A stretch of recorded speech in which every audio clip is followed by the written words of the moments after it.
So one of the best ways to grow your social media following or your mailing list is to run a competition or a giveaway. And there's so many different ways in which you could do this. I've picked my 5 favourite giveaway formats so that you can swipe these and use these for your business. So for the best advice on how to grow your e-commerce brand quickly and profitably, subscribe to my channel, hit the bell as well, and then you'll be notified every week when I post a new video.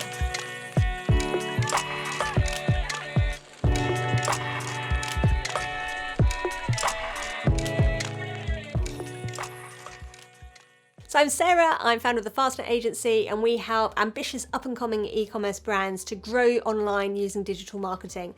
Check us out online, we're at fastnet.agency. So giveaways and competitions online can be a brilliant way to grow your brand quickly, but they need to be carefully managed. So take the time to plan your giveaway or your competition carefully. There are certain things you need to just tick the box for. You need to make sure you've got good terms and conditions. You need to make sure that you're complying with privacy laws, GDPR, etc. You need to make sure that you've got a clear and unbiased way of picking a winner. If that's meant to be just a selection out of the hat scenario, you need to make sure that you've not got any sort of bias there. And you also need to make sure that you've got a clear process for how you're going to promote your competition, on whether you're putting out a post a day or you're promoting it over the course of a week. You need to have a good clear plan of when you're going to be promoting your competition to make sure you've got maximum impact.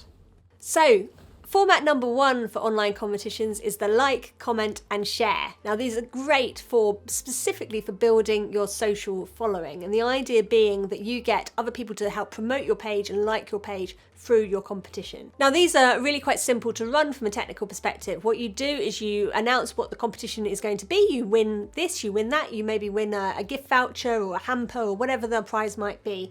And the way you enter is to like the post itself that you've promoted the competition on, comment on the post, and like the page or follow the page, depending on whether you're on Facebook or Instagram. So they have to do 3 things in order to enter your competition. Now, the biggest difficulty with this type of competition can be actually finding all of the entrants, because certain entrants, if they've got strong privacy settings, you might be blocked from actually seeing their comments or seeing their likes. Unfortunately, that's not an awful lot you can do about that. But by getting them to comment on the post as well, it means that you do have a list of those comments, and you can then double check whether or not those people have followed the page, and you can see to an extent whether or not they've shared your content. Now, the biggest difficulty with this type of competition can be actually finding all of the entrants, because certain entrants, if they've got strong privacy settings, you might be blocked from actually seeing their comments or seeing their likes. Unfortunately, that's not an awful lot you can do about that. By getting them to comment on the post as well, it means that you do have a list of those comments, and you can then double check whether or not those people have followed the page, and you can see to an extent whether or not they've shared your content.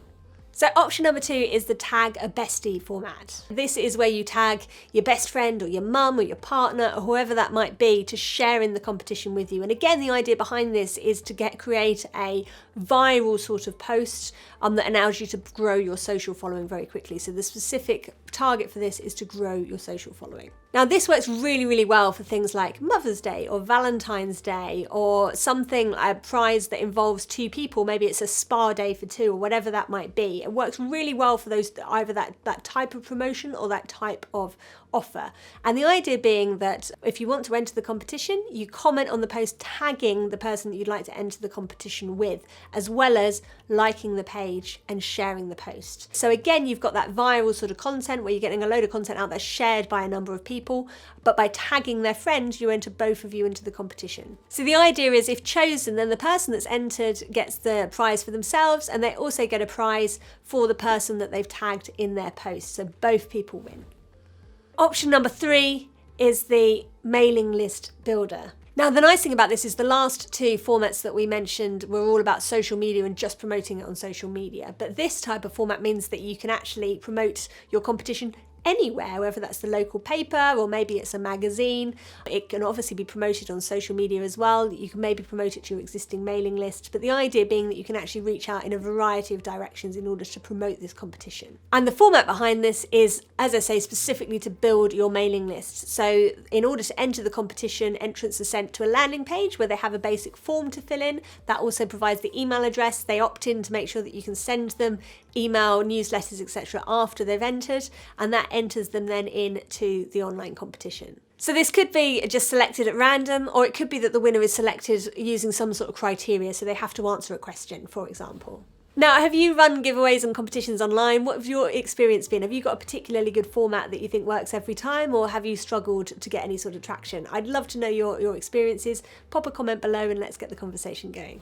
So option number 4 is the collaboration. Now, this is a really good way of two brands coming together to tap into each other's social following and mailing lists in order to grow both brands simultaneously. Now, this is brilliant if you want to work alongside a brand that has a really similar target audience to you that sells different products. So, for example, if you sell riding, horse riding apparel, horse riding clothing, and you know a brand that sells brilliant horse riding boots, then it might make sense for the two of you to collaborate together to have a full horse riding outfit competition for the lucky winner.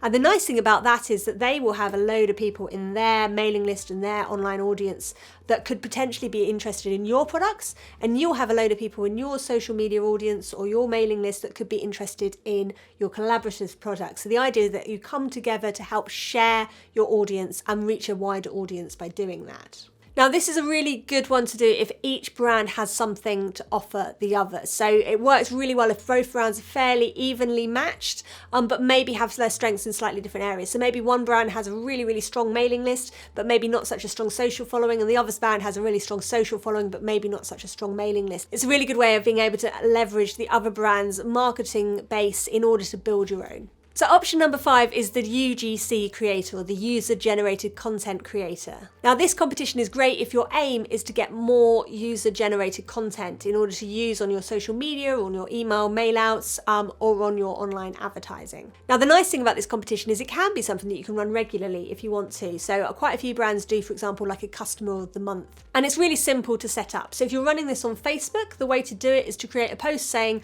upload your images of using our products. And what happens is that people upload images of them enjoying your products, using their products in your day-to-day life, and then you pick a winner out of the photographs once a month. So if you're selling dog collars, they might all upload their really cute images of their dog wearing your collar, and you pick an image out of that. And all they do is they upload those images to the post that you've put out on Facebook, and you go through and you select your winner. If you're using Instagram, a really good way of managing it is to have a competition hashtag.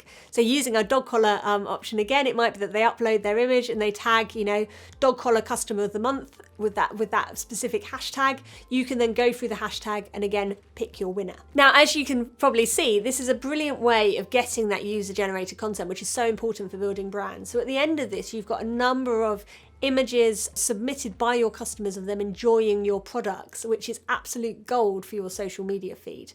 So this is a really, really good one to run regularly. Also, by posting online, obviously their friends can see them using your products and enjoying it. So it also has a certain viral approach to it, which enables other people to see your products out there being used by several happy customers.